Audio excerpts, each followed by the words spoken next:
Ako si G. Balico, lineman ng Surnico, naka-assign sa Sub-Area 4. 15 years na akong nagtatrabaho sa Surnico as a lineman way back year 2010.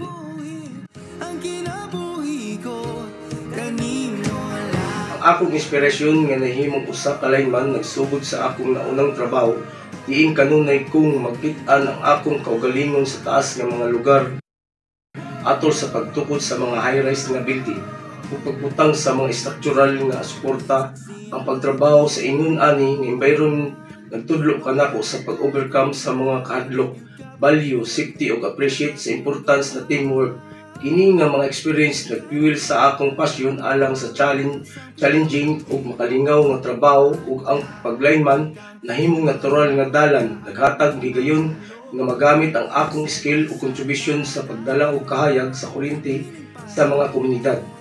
Dili lang usa ka lineman, usapod ko ka drive pod ko og heavy equipment, matulad ng boom truck or crane, ug mo welding pod mo, mo fabricate og lightweight tower, o maggamit og acetylene sa pagcutting sa mga poste na steel, ug mo operate og pambot pod.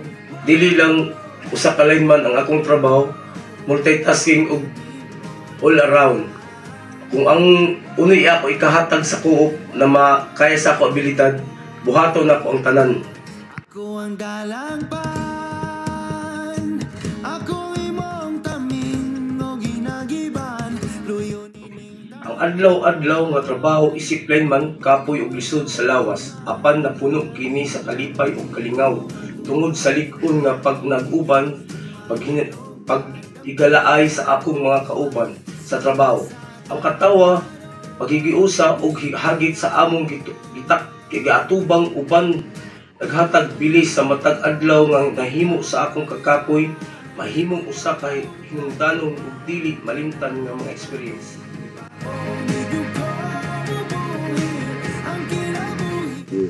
Ako si Jerry Disiplon, barangay captain karon sa barangay Fabio. Ug isa sa bako kabapa chairman diri sa barangay. Since 2002, unsod karon ako yung nagawid sa bapa. Una, ang lineman nga na-assign diri suyod sa ako paglingkod hangtod karon. Kaloy sa Dios wa ko'y kasulti. Isa pa, kutob sa amo mga hangjo, labi na naay problema, dali namo sila maduol, masampit, dali sila mo response. Labi na sa mga lineman, gani na may usahay mga kompleks sa iban, pero musipkat magaling ka na adlaw ug masadyo gazud. So muna ako kuanon kay masabot sa mga lineman, daghan man ila trabaho di man kun iskabaryo ra. Pero sa ako gusto paghawid gikan sa una hangtod karon wa koy kasulti sa mga lineman nga na-assign diri sugod pa sa una hangtod karon.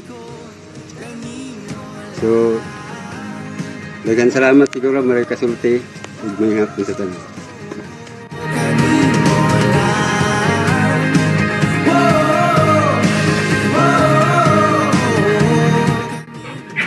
Ang akong kasulti sa portambag alang sa mga bag-o nga nangandoy ug nahimong lineman mao ang kanunay na maminaw sa giyas mga senior nga kauban, supervisor ug team leader. Ayaw kadlok pagpangutana kung adunay butang nga wala kasayod bahin sa trabaho o reposiso. Ang pagpangutana timaan sa willingness sa pagkat-on dili hinuon sign sa weakness. Keep an open mind sa bag-ong knowledge. Embrace ang tanan oportunidad, mga learn o mo-improve nga pagkabilin nga mapaubsanon bisan usa ka kaabti nga sa imong abilidad. Your attitude is just as important as your abilities.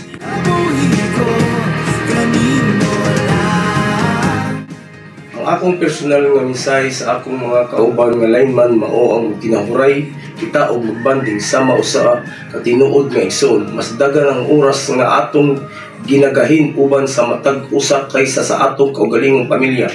Ug magatubang kita sa parehas nga mga hagit o peligro ug tinabangay atong ampingan kini nga panag-uban.